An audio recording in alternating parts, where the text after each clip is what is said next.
శోధన అనంతరం శత్రువును గవిని స్వాధీనపరచుకొనుట అనే ఈ వర్తమానమును సహోదరుడు విలియం మ్యారియన్ బ్రెన్హామ్ గారు 1964వ సంవత్సరం మార్చి నెల 22వ తారీఖు లూజియానా యుఎస్ఏలో ప్రసంగించారు. ఇప్పుడు ఈ వర్తమానమును మనము తెలుగు అనువాదంతో వినబోచు ఉన్నాము. నాకొక చిన్న ఆలోచన ఉన్నది. వాక్యమును చదువునప్పుడు ప్రజలు లేచి నిలబడుటను బట్టి నేను సంతోషిస్తాను. మీరు దానిని ఇష్టపడతారా? మనము కలిసి ప్రతిజ్ఞ చేయనప్పుడు నిలబడతాము. మన దేశం కొరకు నిలబడతాము. ఇప్పుడు వాక్యం కొరకు ఎందుకని నిలబడకూడదు? మనము లేచి నిలబడుచు ఉండగా ఒక నిమిషము. కొద్ది కాలం క్రితము ఒక వార్తను నేను చదువుచున్నప్పుడు క్రీస్తు కొరకు నిలబడిన వారిని గురించి నేను గత రాత్రి ఆలోచించాను. ఇప్పటి వరకు మీరు నిలబడనట్లయితే ఈ దినమే ఎందుకని మీరు నిలబడకూడదు? 75 సంవత్సరాల క్రితం ఒక గొప్ప సువార్థికుడు ఉండేవాడు. అతని యొక్క పేరు నాకు జ్ఞాపకం లేదు. బహుశా ఆ పేరు ఆర్థర్ మెకాయ్ అని నేను అనుకుంటున్నాను. అతడు దేశములను దాటాడు. అతడు ఒక రాత్రి తాను మహిమలోనికి వెళ్ళినట్లుగా కలగనెను. అతడు ఇలాగూ చెప్పెను. ద్వారము వద్దకు వెళ్ళినప్పుడు వారు అతనిని లోపలికి రానివ్వలేదు. అతడు ఇలాగూ చెప్పెను, నా పేరు ఆర్థర్ మెకాయ్, నేను ఒక సువార్థికుడిని, నేను అమెరికా నుండి వచ్చి ఉన్నాను. కాబట్టి ఆ ద్వారపాలకుడు లోపలికి వెళ్ళెను. ఇదంతయు కలలోనే జరుగుతున్నది. బయటకు వచ్చి ఇలాగనెను, నీ పేరును నేనెక్కడా కనుగొనలేకపోయాను. అతడిలాగనెను, మంచిది, నేను సువార్థికుడిని. అతడిలాగనెను, అయ్యా నేను. అతడిలాగనెను, మంచిది, బహుశా ఏదైనా తప్పుగా జరుగుటకు అవకాశం ఉన్నది. అతడిలాగనెను, లేదయ్యా, నేను ఆ గ్రంథమును కలిగి ఉన్నాను. దీనిలో నీ పేరు నేను కనుగొనలేకపోయాను. మరియు అతడిలాగనెను, మంచిది, ఈ విషయంలో నేనేమైనా చేయుటకు ఆస్కారం ఉన్నదా? అతడిలాగనెను, నీవు నీ వ్యాజ్యమును ధవళ సింహాసనపు తీర్పులో అప్పీలు చేసుకొనవచ్చును. దేవుడే సహాయం చేయాలి. నేను అక్కడ ఉండాలని కోరుకొనుటలేదు. అతడిలాగనెను, మంచిది, అదొక్కటే నాకున్న అవకాశమైనట్లయితే నేను తప్పక నా వ్యాజ్యమును అప్పీలు చేసుకుంటాను. మరియు అతడు చాలా దూరముగా వెళ్ళిపోయినా నేను అనుకునేను. అతని ప్రారంభములో చీకటిగా ఉన్నదనను, ఆ తరువాత అది ప్రకాశవంతముగాను మరియు మరింత ప్రకాశవంతముగాను మారెను. ఆ తరువాత ఆ వెలుగును ఆపగలిగిన స్థలమేమీ లేకుండినట్లుగా కనిపించుచున్నదని చెప్పాను. కానీ అతడు దానికి మధ్యలో ఉండెను. ఆయన ఇలాగనెను, నా తీర్పు సింహాసనమును ఎవరు సమీపించుచున్నారు? అతడిలాగనెను, నేను ఆర్థర్ మెకాయ్, నేను ఒక సువార్థికుడిని, అనేక ఆత్మలను దేవుని రాజ్యమునకు పంపియున్నాను. ఆయన ఇలాగనెను, నీ పేరు గ్రంథమందు కనుగొనబడలేదా? లేదు. అందుకని నీవు నా కోర్టునకు అప్పీలు చేసుకున్నావా? అవునయ్యా, నీవు న్యాయమును పొందుకుంటావు. నా యొక్క ధర్మశాస్త్రము ద్వారా నీకు తీర్పు తీర్చెదను. ఆర్థర్ మెకాయ్, నీవు ఎప్పుడన్నా అబద్ధం చెప్పావా? అతడు ఇలాగనెను, నేను ఈ వెలుగులోనికి రాకముందు వరకు నేను ఎంతో మంచివాడనని అనుకున్నాను. అతడు ఇలాగనెను, కానీ ఈ వెలుగు యొక్క సన్నిధిలోనికి వచ్చిన తరువాత నేను ఒక పాపిలాగా ఉన్నాను. మనమందరం కూడా అలాగుననే భద్రముగా ఉన్నామనుకుంటాము. కానీ ఆ వెలుగులోనికి వచ్చేంత వరకు ఆగండి. అక్కడ అతడు అభిషేకించబడినప్పుడు ఎటువంటి అనుభూతిని అతడు పొందుకున్నాడని మీరు అనుకుంటున్నారు? ఎంత కొద్దిగా మీరు ఆ అనుభూతిని చెందుచు ఉన్నారు? అది ఆ యొక్క ధవళ సింహాసనము తీర్పునద్ద ఎలాగుండబోచున్నది? ఆయన ఎలా అడిగాను, నీవు ఎప్పుడైనా అబద్ధం చెప్పి ఉన్నావా? అతడిలాగనెను, నేను యథార్థముగా జీవించాననుకున్నాను. అయితే నేను చేసిన చిన్న చిన్న కార్యములన్నీ ఏవో చిన్న తెల్లని అబద్ధములు అనుకున్నాను. ఇప్పుడు అవి పెరిగి పెద్దవిగాను మరియు నల్లనిగాను మారి అక్కడున్నాయి. అతడిలాగనెను, అయ్యా అవును, నేను అబద్ధమాడాను. ఆయన ఇలాగనెను, నీవు ఎప్పుడన్నా దొంగతనం చేశావా? అతడిలాగనెను, దాని గురించి నేను నిజాయితీగా చెప్పుచున్నాను. నేను ఎన్నడూ దొంగతనం చేయలేదు అనుకున్నాను. కానీ ఇలాగనెను, నేను చేసిన కొన్ని వ్యవహారములు సరైనవి కావు అని నేను ఆ వెలుగు యొక్క సన్నిధిలోనికి వచ్చిన తరువాత నేను గ్రహించాను. అతడిలాగనెను, అవునయ్యా, నేను దొంగతనం చేసి ఉన్నాను. ఆయన ఇలాగనెను, నా తీర్పు. మరియు అతడు తన యొక్క తీర్పుని వినుటకు సిద్ధపడుచు ఉండగా అపవాదికి మరియు వాడి యొక్క దూతల కొరకు సిద్ధపరచబడిన నిత్యమైన అగ్నిలోనికి పడద్రోయుము. ప్రతి ఒక్క ఎముకయు ఇరిగిపోవచ్చున్నది. ఇలా చెప్పాను, నా జీవితం అంతటిలోనికి నేను అత్యంత మధురమైన స్వరమును విన్నాను. అతడెలాగనెను, చూచుటకై నేను వెనుదిరగగా నా జీవితంలో ఎన్నడూ చూడనటువంటి అత్యంత మధురమైన ముఖమును నేను చూశాను. నా తల్లి ముఖము కన్నా మధురమైన ముఖం అది. నా తల్లి నన్ను పిలిచిన దానికన్నను అత్యంత మధురమైన స్వరం అది. ఇలాగనెను, నేను కలిగి తిరిగి చూడగా ఆ స్వరం ఇలాగు చెప్పుట విన్నాను, తండ్రి, అతడు అబద్ధములు చెప్పి ఉన్నాడు మరియు నీతిగా జీవించలేదు, అది నిజమే. కానీ భూమి మీద అతడు నా కొరకు నిలబడి ఉన్నాడు అని చెప్పి ఇప్పుడు నేను ఇతడి స్థానంలో నిలబడతాను అనిను. అక్కడ ఆ విధముగా జరగాలని నేను కోరుచున్నాను. ఇక్కడ నేను ఆయన కొరకు నిలబడతాను. ఆ సమయం వచ్చినప్పుడు ఆయన నా కొరకు నిలబడును. ఆదికాండములోని 22వ అధ్యాయము నుండి 15వ వచనం, 16వ వచనం, 17వ వచనం మరియు 18వ వచనాలు చదువుదాము. యెహోవా దూత రెండవ మారు పరలోకము నుండి అబ్రహామును పిలిచి ఇట్లనెను, నీవు నీకు ఒక్కడే అయ్యున్న నీ కుమారుని వెనుతీయక ఈ కార్యము చేసినందున నేను నిన్ను ఆశీర్వదించి ఆకాశ నక్షత్రముల వలెను సముద్ర తీరమందలి ఇసుక వలెను నీ సంతానమును నిశ్చయముగా విస్తరింపజేసెదను. నీ సంతతి వారు తమ శత్రువుల గవిని స్వాధీనపరుచుకుందురు. మరియు నీవు నా మాట వినినందున భూలోకములోని జనములన్నీయు నీ సంతానము వలన ఆశీర్వదింపబడును. నా తోడని ప్రమాణం చేసి ఉన్నానని యెహోవా సెలవిచ్చెను. నేను ప్రార్థించుదాము. పరలోకపు తండ్రి, ప్రభువా, ఈ లేఖన భాగంను తీసుకుని మాతో మాట్లాడుము. ప్రభువా, పరిశుద్ధాత్ముడే ఈ వాక్యములను ప్రతి హృదయములోనికి తీసుకుని పోవునుగాక. ప్రభువా, ఈ మధ్యాహ్న సమయంలో గొప్ప నిరీక్షణ కలిగి ఉన్న వారిని అది తృప్తిపరచునుగాక. మీ సంతోషం పరిపూర్ణమగినట్లు అడగమని మీరు చెప్పి ఉన్నారు. యేసు నామములో మేము అడుగుచున్నాము, ఆమేన్. మీరు కూర్చొనవచ్చును. కొద్దిసేపు నేను చదివిన ఈ భాగమును ఒక అంశముగా చెప్పబోచు ఉన్నాను. నా స్వరము బలహీనముగా ఉన్నది. ఆ కారణం చేతనే నేను మైక్రోఫోన్ యొద్ద నిలబడి ఉన్నాను. అది తిరిగి పుంజుకుంటుందని నాకు తెలుసు, కానీ కొద్దిసేపు అది బాధిస్తుంది. దీనిని నేను శోధనల అనంతరము శత్రువుల యొక్క గవిని స్వాధీనపరుచుకొనుట అని పిలవాలనుకుంటున్నాను. మన దృశ్యం అబ్రహాము యొక్క అనేక అద్భుతమైన దృశ్యములలో ఒక దాని దగ్గర ప్రారంభమైనది. అబ్రహాము విశ్వాసమునకు తండ్రి అని మీకు తెలుసు. అబ్రహాముకు వాగ్దానం ఇయ్యబడినది. దాని యొక్క వారసత్వము కేవలము క్రీస్తు ద్వారా, కేవలము అబ్రహాము ద్వారా మాత్రమే మనము ఆ వాగ్దానమును పొందుకొనగలము. ఇప్పుడు అబ్రహాము ఒక సాధారణమైన వ్యక్తియే, కానీ అతడు దేవుని చేత పిలువబడినవాడు. ఆ పిలుపు పట్ల నమ్మకముగా ఉన్నాడు. అబ్రహాముతో దేవుడు మాట్లాడినప్పుడు అతడు ఎన్నడూ ఒక్కసారి కూడా ఆ స్వరమును సందేహించలేదు. అతడు దానితోనే నిలిచి ఉన్నాడు. ఎటువంటి కష్టం వచ్చినా అతడు దానితోనే నిలిచి ఉన్నాడు. ఆ తరువాత అతనికి కుమారుడు కలుగుతాడని వాగ్దానం చేయబడింది. ఆ కుమారుడిని పొందుకొనుటకు అతడు 25 సంవత్సరములు ఎదురు చూశాడు. అన్నీయూ దానికి వ్యతిరేకముగా ఉండి అది అసాధ్యముగా ఉన్నది. ఆ తరువాత ఈ కుమారునిలో భూమి మీద కుటుంబములన్నీ ఆశీర్వదింపబడును. ఈ మూల పురుషుడు తన పిలుపుకు మరియు వాగ్దానం చేయబడిన మాట యందు నమ్మకముగా ఉన్నాడు. మనం ఎలాగ ఉండవలసి ఉన్నదో దానికి అతడు ఒక ఉదాహరణగా ఉన్నాడు. మనము క్రీస్తులో మరణించుట ద్వారా అబ్రహాము సంతానముగా మారి ఉన్నాము. ఇప్పుడు అబ్రహాము యొక్క సంతానములు 2, ఒకటి భూ సంబంధమైనది, మరొకటి ఆత్మ సంబంధమైనది. ఒకటి అతని శరీరం ద్వారా వచ్చిన భూ సంబంధమైనది, మరొకటి అతడి యొక్క విశ్వాసం ద్వారా వచ్చినది. అనగా విశ్వాసము, వాగ్దానం చేయబడిన వాక్యము ద్వారా మనమును అబ్రహాము యొక్క సంతానమై ఉన్నాము. 25 సంవత్సరములు సుదీర్ఘముగా అతడు పరీక్షించబడిన తరువాత అతడు బలహీనుడిగా మారుటకు బదులుగా బలవంతునిగా మారిను. గమనించారా? ఒకవేళ అది మొదటి సంవత్సరంలో జరగకపోయినట్లయితే మరుసటి సంవత్సరమునకు అది మరింత గొప్ప అద్భుతముగా ఉండును.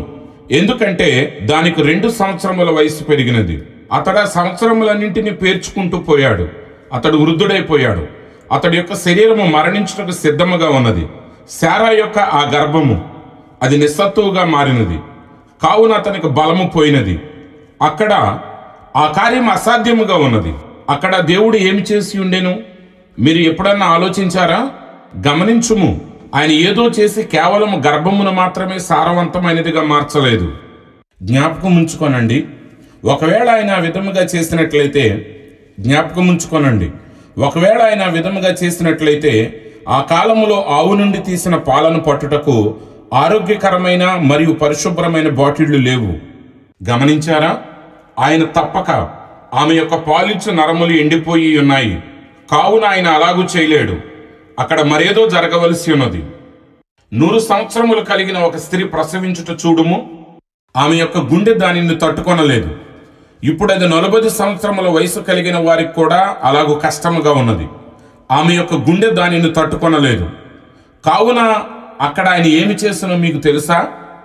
మీరు గమనించినట్లయితే ఇప్పుడు చాలా మంది దానిని ఏకీభవించకపోవచ్చును. ఈ యొక్క మాటను ప్రకటించుట సరైనదేనా?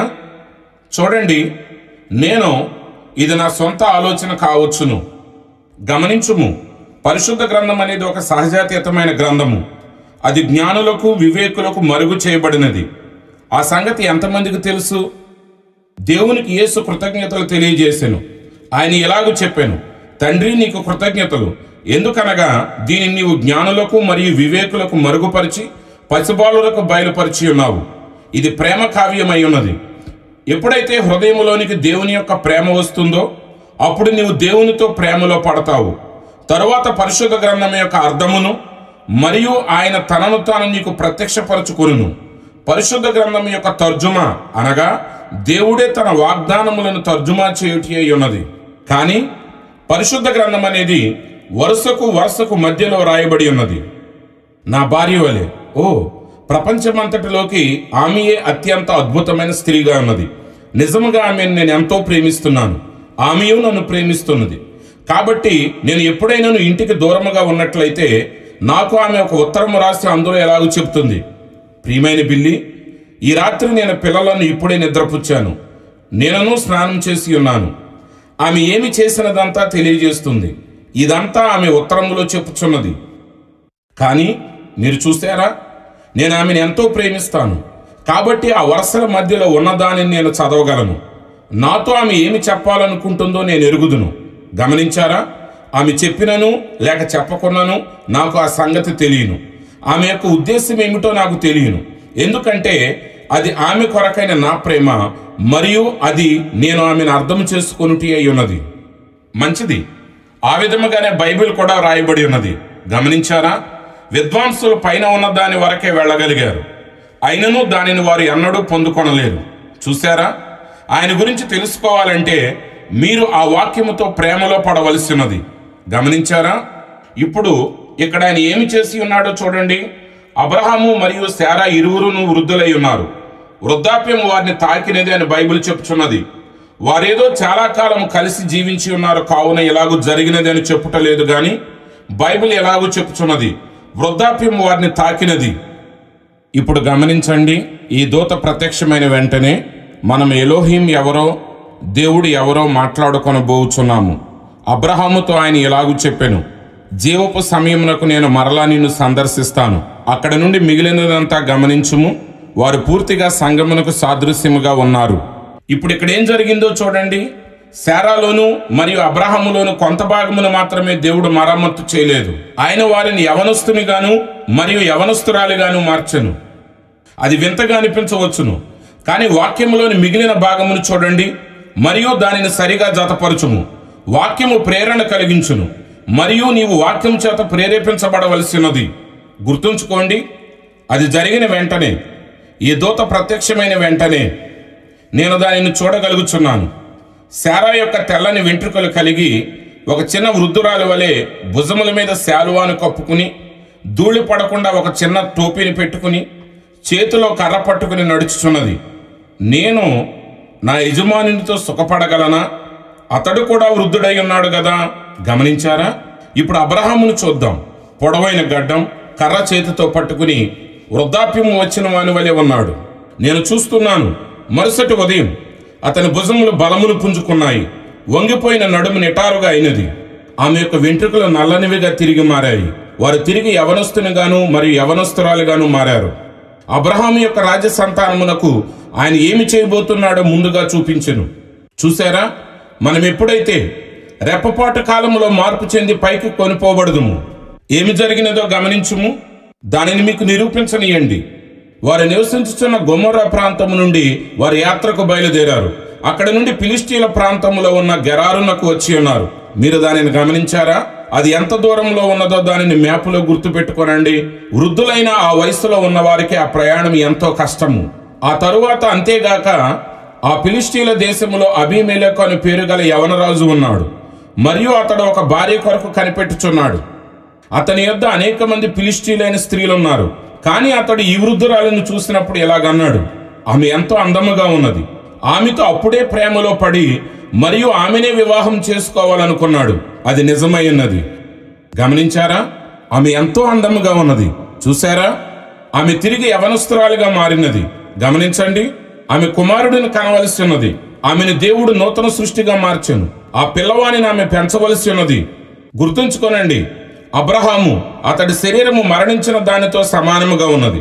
ఇస్సాకుకు 45 సంవత్సరముల వయసు ఉన్నప్పుడు శారా మరణించినదని నేను నమ్ముచున్నాను. ఆమె మరణించిన తరువాత అబ్రహాము మరొక స్త్రీని వివాహము చేసుకుని 7 కుమారులనే కాక కుమార్తెలను కూడా కనెను. ఆమేన్. ఆమె ఒక సాదృశ్యమై ఉన్నది. చూడండి, వరుసల మధ్యలో చదవండి. అక్కడ ఆయన అబ్రహాం యొక్క సంతానమంతటికి ఏమి చేయబోతున్నాడో అది చూపించుచున్నది.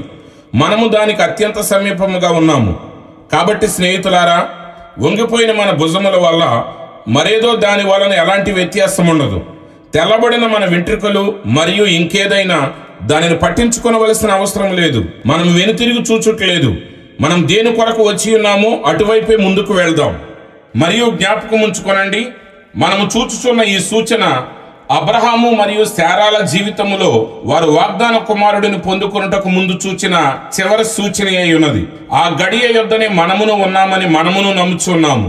ఆ మూల పురుషుడు ఈ కుమారుడు జన్మించిన తరువాత ఇస్సాకుకు 12 సంవత్సరముల వయసు వచ్చినప్పుడు ఎలాగున్నాడో మీరు ఊహించగలరా? ప్రియమైన చిన్నవాడు, రింగుల జుత్తు కలిగిన వాడు, తేనె రంగు కళ్ళు, మరియు యవనస్తురాలైన ఆ తల్లి మరియు యవనస్తుడైన తండ్రి ఎలాగూ అనుభూతిని చెంది ఉన్నారో నేను ఊహించగలను. ఒక దినమున దేవుడు ఎలాగనెను. ఇప్పుడు ఉదాహరణకు మనం చాలా దూరంలో ఉన్నాము. ఆ గడియ రానయ్యున్నది. ఈ కుమారుని ద్వారా నిన్ను అనేక జనములకు తండ్రిగా నేను చేసి ఉన్నాను. కానీ నీవు ఈ కుమారుడిని తీసుకుని నేను చూపించుచున్న ఆ పర్వతము పైకి రావాలని నేను కోరుకుంటున్నాను. మరియు ఆ పిల్లవాడిని ఒక బలిగా అక్కడ అర్పించుము. మీరు దానిని ఊహించగలరా? ఇప్పుడు నీవు అటువంటి పరీక్షల కొరకై ఎన్నడూ అడగబడలేదు. ఆయన ఇప్పుడు ఆ విధముగా చేయుడు. అవి ఉదాహరణలు, ఛాయలుగా ఉన్నాయి. అబ్రహాము భయపడ్డాడా? లేదయ్యా. అబ్రహాం ఇలాగూ చెప్పాను, ఆయన మరణములో నుండి కూడా లేపగలడని నేను పూర్తి ఒప్పుదలను కలిగి ఉన్నాను. ఎందుకనగా నేను నా కుమారుడిని మృతమైన దానిలో నుండే పొందుకుని ఉన్నాను. ఆ దేవుని యొక్క ఆజ్ఞ నన్ను ఎలాగూ చేయమని చెప్పిన ఎడల నేను దాని పట్ల యథార్థముగా ఉండవలెను. నాకు కుమారుడిని ఇచ్చిన దానిని బట్టి నేను ఖచ్చితంగా అది చెల్లించవలయును. దేవుడు మరణములో నుండి కూడా లేపగలిగిన సమర్థుడై ఉన్నాడు. ఎందుకనగా నేను దానిలో నుండే పొందుకుని ఉన్నాను. ఓ నా స్నేహితుడా, దేవుడు ఒకవేళ నీకు పెంతెకోస్తు పరిశుద్ధాత్మని ఇచ్చినట్లయితే భాషలు మాట్లాడుట, ఆయన యొక్క స్వస్థతా శక్తిని, ఆయన యొక్క మంచితనమును మరియు కృపను నీవు మరింతగా విశ్వసించవలసి ఉన్నది. ఈ దేశంలో ఉన్న వేదాంత పండితులందరికీ వ్యతిరేకముగా ఆయన అలాగూ చేసినట్లయితే అలాగూ చేయబడదని వారు అంటారు. కానీ వాగ్దానము చేసిన కాబట్టి దేవుడే అది చేశాడు. అప్పుడు నీ వాక్యము, నీ ఖడ్గము, నీ తుపాకీ వద్దనే నిలబడుము. దేవుని యొక్క వాక్యమును విశ్వసించుము. దేవుడు చెప్పి ఉన్నాడు కాబట్టి అది అన్నింటినీ కుదుర్చును. గమనించుము, అక్కడ నుండి అతనికి ఆ ప్రాంతమునకు ప్రయాణించుటకు గాడిదల మీద 3 దినములు పట్టినది. నేను నడవగలను. నేను గస్తీ తిరిగినప్పుడు రోజు అడవి గుండా 30 మైళ్ళు నడిచేవాడిని.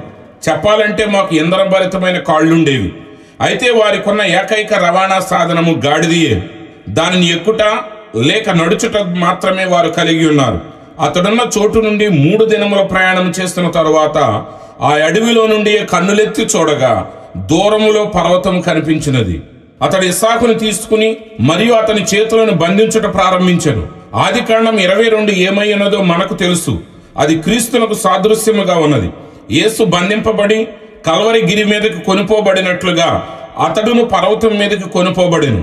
అది దేవుడు తన కుమారుడును ఇచ్చిన దానికి సాదృశ్యముగా కూడా ఉన్నది. వారు కొండ మీదకి వచ్చిన తరువాత ఇస్సాకు విధేయతతో ఉన్నాడు. అయితే ఇస్సాకు కొంత సందిగ్ధతో ఇలాగూ అడిగెను, నాన్న, ఇదిగో ఇక్కడ కట్టెలున్నాయి, ఇదిగో ఇక్కడ బలిపీఠం ఉన్నది, ఇక్కడేమో అగ్ని ఉన్నది, కానీ బలి అర్పణ ఎక్కడున్నది? అబ్రహాము అతని మనసు ఎరిగిన వాడై ఉండి దేవుని యొక్క వాక్యం ఇంకను అక్కడే నిలిచి ఉండగా ఎలాగనిను, నా కుమారుడా, దేవుడు మనకు ఒక బలిని ఏర్పరచగలిగిన సమర్థుడై ఉన్నాడు. అతడు ఆ స్థలమును యెహోవా ఈరే అని పిలిచెను. తన కుమారుడిని బంధిస్తున్నప్పుడు ఆ కుమారుడు మరణించుటకు విధేయత కలిగి ఉన్నాడు. ఆ బలిపీఠం మీద కుమారుడిని పరుండబెట్టి వర నుండి కత్తిని బయటికి లాగి తన సొంత కుమారుని యొక్క ప్రాణమును తీయుటకు సిద్ధపడింది. మరియు అతడు అలాగూ చేయబోచు ఉండగా అతని చేతిని ఏదో పట్టుకుని మరియు ఇలాగనిను, అబ్రహామా, నీ చేతిని ఆపుము. ఆ సమయమున వారి వెనకాల ఒక గొర్రె పొట్టేలు తన కొమ్ములు అడవి పొదలో ఇరుక్కుని అరుచుచున్నది. ఆ గొర్రె ఎక్కడి నుండి వచ్చినదో మీరెప్పుడన్నా ఆలోచించారా? జ్ఞాపకం ఉన్నదా? ఆ దేశమంతా సింహములతోనూ నక్కలతోనూ మరియు తోడేళ్లతోనూ ఇంకా గొర్రెలను కబళించే మృగములతో నిండి ఉన్నది. అది నాగరికతకు ఎంతో దూరముగా ఉన్నది. ఇంకా అది ఆ పర్వతము పైన నీరు లేని ప్రాంతంలో ఉన్నది. అక్కడ చుట్టూ పడి ఉన్న రాళ్లను అబ్రహాము తీసుకుని బలిపీఠము కట్టెను. ఆ గొర్రె ఎక్కడి నుండి వచ్చి ఉన్నది చూసారా? కానీ అది ఒక దర్శనం కాదు. అతడు ఆ గొర్రెను వధించినప్పుడు అది రక్తమును కలిగి ఉన్నది. అప్పుడు అతడు ఏమన్నాడు? దేవుడు బలిని ఏర్పరచగలిగిన సమర్థుడై ఉన్నాడు. నీవు ఆ యొక్క కుర్చీలో నుండి ఎలాగూ బయటకు వస్తావు? ఆ పక్షవాతం నుండి ఆ పిల్లవాడు ఎలాగూ బాగుపడును? లేక ఆ కుర్చీలో కూర్చున్న నీవు, అక్కడ ఉన్న నీవు, హృదయ సమస్యతో ఉన్న నీవు, సమస్య ఏదైనప్పటికీ దేవుడు దానిని ఇవ్వగలిగిన సమర్థుడై ఉన్నాడు. అబ్రహాము దానిని విశ్వసించెను. తన వాగ్దానముతో ఆ మూల పురుషుడు యథార్థముగా నిలిచి ఉన్నాడు. ఆయన వాగ్దానం ఇచ్చెను. అదేమిటంటే, నీ సంతానము నీవు నా మాటను విశ్వసించిన కారణము చేత ఎటువంటి పరిస్థితులు ఎదురైనప్పటికీ నీ సంతానము శత్రువుల యొక్క గవిని స్వాధీనపరుచుకుంటారు. ఎందుకు? అబ్రహాము వద్దకు వచ్చే ప్రతి ఒక్క శత్రువు కూడా ఉపమాన రీతిగా వ్యతిరేకముగానే ఉన్నాడు. ఆ శత్రువులు, ఆమె చాలా వృద్ధురాలు, నేను చాలా ముదుసలివాడనై ఉన్నాను, ఇవన్నీ మరియు మిగతావన్నీ కూడా అంతే. అయినప్పటికీ అతడు తన వాగ్దానముతోనే సత్యముగా నిలబడి ఉన్నాడు. అటువంటి విశ్వాసం కలిగిన వ్యక్తి ఎటువంటి పరిస్థితి ఎదురైనప్పటికీ దేవుని యొక్క వాక్యముని ఎల్లప్పుడూ కలిగి ఉండును. ఒకవేళ నీవు దానిని చేయలేకపోయినట్లయితే అప్పుడు నీవు అబ్రహాము యొక్క సంతానము కావు. అటువంటి విశ్వాసమును అబ్రహాము మరియు అతని యొక్క సంతానము కలిగి ఉన్నది. అబ్రహాము కలిగి ఉన్న ఆ వాగ్దానము అతని యొక్క సంతానము కూడా కలిగి ఉన్నది. నేను కొద్దిసేపటి క్రితం చెప్పిన విధముగా ఇది అబ్రహాము యొక్క రాజ సంతానమునకు కూడా చెందును. అబ్రహామునకు ఆయన ఇచ్చిన ఆ ముద్రే వాగ్దానమై ఉన్నది.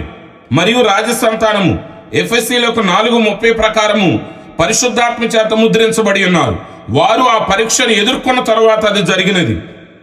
దానిని గురించి ఆలోచించండి. చాలా మంది మేము పరిశుద్ధాత్మను పొందుకున్నాం అనుకుంటారు. చాలా మంది మేము పరిశుద్ధాత్మను కలిగి ఉన్నాం అనుకుంటారు. చాలా మంది వాటి యొక్క రుజువులను మరియు సూచనలను కూడా చూపిస్తారు. కానీ ఇంకను అది వాక్యముతో పాటుగా లేనట్లయితే అది పరిశుద్ధాత్మ కానే కాదు. చూసారా? నీవు ప్రతి వాక్యమును నమ్ము, అప్పుడు పరీక్షల అనంతరము నీవు ముద్రించబడతావు. మనం ఎప్పుడైతే దేవుని యొక్క ప్రతి వాగ్దానమును విశ్వసిస్తామో అప్పుడు ఆ వాగ్దానము రుజువుపరచబడు నిమిత్తము మనం ఆత్మచేత ముద్రించబడతాము. ఆ విధముగానే అబ్రహాము చేసి ఉన్నాడు.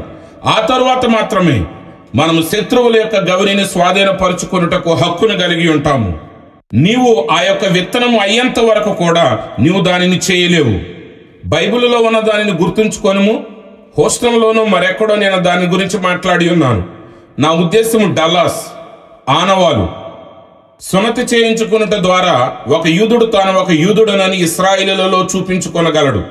కానీ దేవుడు ఇలాగనెను, నేను ఆ రక్తమును చూచినప్పుడు ఆ రక్తము మీకు ఒక ఆనవాలుగా ఉండును. ఆ రక్తములో ఉన్న జీవము ఆరాధించు వాని మీదకి రాదు, ఎందుకంటే అది ఒక జంతువు యొక్క జీవమై ఉన్నది. అది రాబో నిజమైన జీవమునకు ఒక ఛాయి అయి ఉన్నది. తరువాత ఆ రక్తమే రసాయనము ఆ ద్వారము మీద మరియు ద్వారము యొక్క కమ్మీల మీదను ఎర్రగా ఉండవలసి ఉన్నది. సాధారణంగా దొరికే హిస్సోపుతో దానిని పుయ్యవలెను. అది నీకేదో ఒక అద్భుతమైన విశ్వాసము నీకు అక్కర్లేదని తెలియజేస్తుంది. ఒక కారును స్టార్ట్ చేసుకుని చర్చికి వచ్చేందుకు నీవు కలిగి ఉన్న విశ్వాసమును నీవు కలిగి ఉంటే చాలును. చూసారా? చాలా మంది ప్రజలు అనుకుంటారు వారు ఇంకేదో కలిగి ఉండాలని. కానీ లేదు, అది తప్పై ఉన్నది. ఆ రక్తమును ప్రోక్షించాలంటే నీవు సాధారణమైన విశ్వాసమును కలిగి ఉంటే చాలును. వాక్యమును వినుము, ఆ వినిన వాక్యమును విశ్వసించుము, దానిని సంధించుము, అది చాలును. ఇశ్రాయేలులో ప్రతి చోట దొరికే ఆ కలుపు మొక్క అయిన హిసోపును తీసుకుని అది గోడల యొక్క పగుళ్లలో కూడా ఎదుగుతుంది. రక్తములో దానిని ముంచి ద్వారము మీద మరియు ద్వారం యొక్క కమ్మీల మీద పూయుము. గుర్తుంచుకోనండి, వారి నిబంధనలో ఎంతగా ఉన్నప్పటికీ అది నాకు అనవసరము. ఆ యూదులు తాము సున్నతిని కలిగి ఉన్నామని ఎంతగా చూపించినను, అతడెంత మంచివాడైనప్పటికీ ఆ గుర్తుగానే అక్కడ లేకపోతే ఆ నిబంధన రద్దు చేయబడుతుంది. నేను ఆ రక్తమును చూచినప్పుడు మాత్రమే ఆ రక్తమే గుర్తై ఉన్నది, అది రసాయనము కాదు, అది క్రీస్తు రక్తం యొక్క రసాయన క్రియ అయి ఉన్నది. ఎందుకంటే అది 1000 సంవత్సరముల క్రితమే ప్రోక్షించబడి ఉన్నది. కానీ మీరు గమనించారా, అక్కడ ఒక రసాయన క్రియ జరగవలసి ఉన్నది. జంతువు యొక్క జీవము మానవుని మీదకి రాలేదు, ఎందుకంటే జంతువు యొక్క జీవములో ఆత్మ ఉండదు. జంతువుకు తప్పు ఏదో ఒప్పు ఏదో తెలియదు, మానవులు మాత్రమే ఆత్మ కలిగి ఉంటారు. కానీ దేవుని కుమారుడు కన్యక గర్భమును జన్మించిన వాడునైన యేసు తన రక్తమును చిందించినప్పుడు ఆ రక్తములో ఉన్న జీవము దేవునిదే అయి ఉన్నది. బైబిల్ ఇలాగూ చెప్పుచున్నది, దేవుని యొక్క రక్తమైన జీవము ద్వారా మనం రక్షింపబడి ఉన్నాము. యూదుల రక్తము వలన కాదు, అన్ని జనుల యొక్క రక్తం వలన కాదు, గాని దేవుని యొక్క జీవము ద్వారా రక్షింపబడి ఉన్నాము. కన్యక గర్భమును జన్మించుటకు రక్త కణమును దేవుడే సృజించి ఉన్నాడు. ఆమె ఎన్నడూ పురుషుని కూడి ఉండలేదు, అండము కూడా ఆమె నుండి రాలేదు. ఇక్కడున్న ప్రజలలో అనేక మంది ఆ అండమే ఆ కార్యము చేసినదని నమ్ముతారు. ఒక అనుభూతి లేకుండా ఆ అండము అక్కడకు రాలేదు. మరైతే అక్కడ దేవుడు ఏమి చేసినట్లు గమనించారా? అక్కడ అండమును మరియు రక్త కణమును రెంటిని ఆయనే సృజించి ఉన్నాడు. మరియు అదే దేవుని యొక్క పరిశుద్ధ గుడారమై ఉన్నది. నా పరిశుద్ధుని నేను కుళ్ళు పట్టనీయును. ఆ అండం ఎక్కడి నుండి వచ్చినదో గమనించారా? ఆయన ఆత్మను నేను పాతాళములో విడవను. ఆయన శరీరం పరిశుద్ధమై ఉన్నది. ఓ, నీవు దానిని నమ్మకున్నట్లయితే నీవు క్రైస్తవుడు అని ఎలాగూ పిలుచుకుంటావు? మనము దేవుని రక్తము ద్వారా రక్షింపబడి ఉన్నాము. ఇదిగో అక్కడే నా విశ్వాసం ఉన్నది. ఒక ప్రవక్త యొక్క రక్తములో నడిచిపోవుటలో కాదు, ఒక సాధారణమైన వ్యక్తి యొక్క రక్తములో నడిచిపోవుటలో కాదు, లేక ఒక ఉపదేశకుని యొక్క రక్తములో నడిచిపోవుటలో కాదు, లేక ఒక థియాలజీ వాని యొక్క రక్తములో నడిచిపోవుటలో కాదు. మనము దేవుని యొక్క రక్తములో నడిచి ఉన్నాము. దేవుడే అలాగూ చెప్పెను. ఆయనే మానవునిగా మారెను, ఆయనే తన తీరును మార్చుకొనెను, ఆయనే తన గుడారమును మన యొద్దకు పొడిగించి మనలో ఒకడాయను.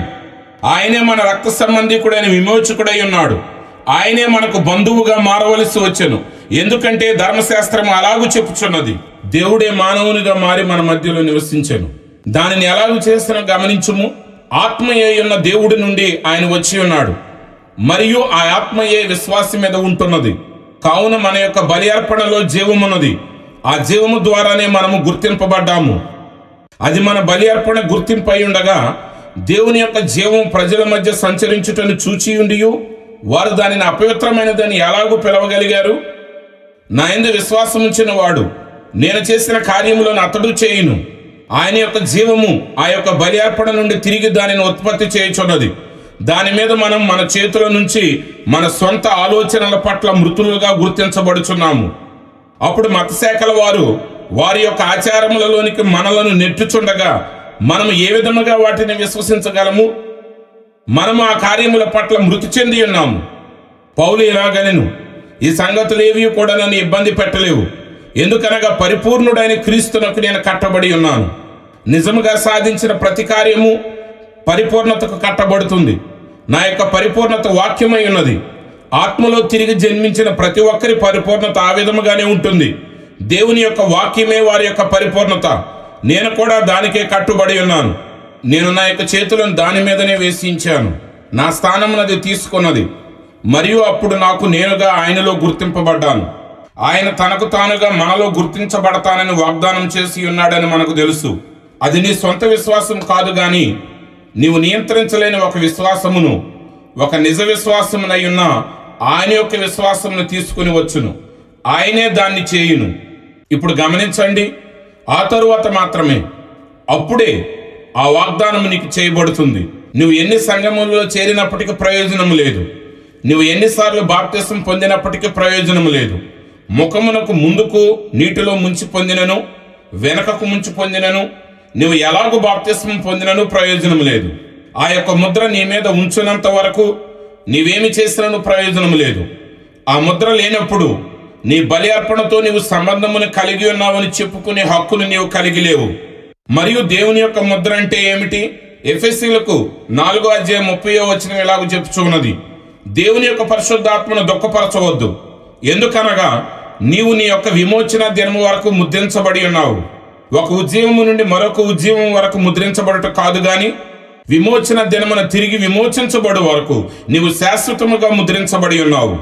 జ్ఞాపకుంచుకొను, నీవు దేవుని యొక్క ఆలోచనలలో లేకపోయినట్లయితే నువ్వు దేవునితో ఎన్నడూ ఉండలేవు. ఆయన ఒక విమోచకుడని ఎంతమందికి తెలుసు? మంచిది. అయితే విమోచించబడిన ప్రతి ఒక్కటి విమోచించిన తరువాత తిరిగి అది ఎక్కడ నుండి పడిపోయినదో అక్కడికి చేరవలసి ఉన్నది. కావున ఆయన మనల్ని విమోచించుటకు వచ్చి ఉన్నట్లయితే మనం ఎలాగూ ఒక్కసారి కూడా విమోచించబడకుండా, మరియు మనమందరము పాపములో జన్మించాము, పాపములోనే రూపించబడ్డాము, ఈ ప్రపంచంలోనికి అబద్ధములు చెప్పుచూ వచ్చి ఉన్నాము. నిజమైన క్రైస్తవుడు ప్రపంచం అన్నదే లేనప్పుడు, లేక నక్షత్రం అన్నదే లేనప్పుడు, లేక గాలి అన్నదే లేనప్పుడు, లేక ఏదియో లేకముందే దేవుని ఆలోచన యొక్క లక్షణమై ఉన్నాడనేది సూచిస్తున్నది. అది నిత్యమై ఉన్నది. ఆయనే మనలను తిరిగి విమోచించుటకు వచ్చి ఉన్నాడు. అది దేవుని యొక్క ఆలోచనయే ఉన్నది. వాక్యమును పలికెను, ప్రత్యక్షపరుచుకొనెను, తిరిగి తన ఆలోచనలోనికి తీసుకుని వచ్చెను. బంధువుడైన విమోచకుడు.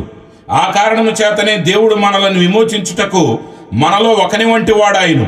మరేదియో అలాగూ చేయలేదు. ఒక దూత అలాగూ చేయలేడు. ఏదియో అలాగూ చేయలేదు.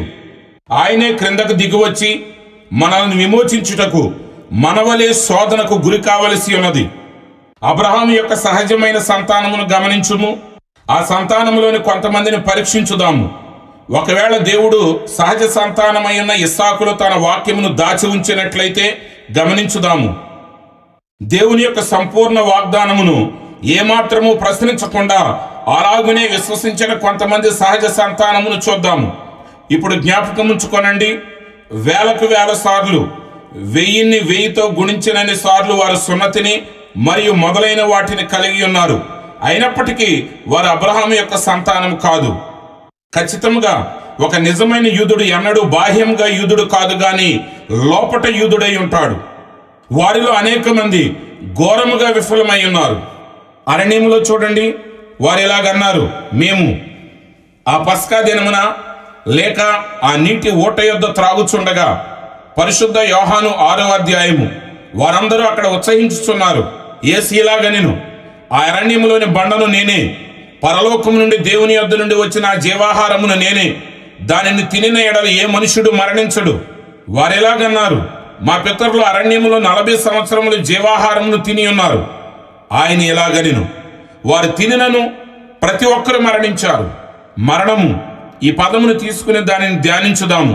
దాని యొక్క అర్థం ఏమిటో చూడండి, శాశ్వతముగా దూరం చేయుట.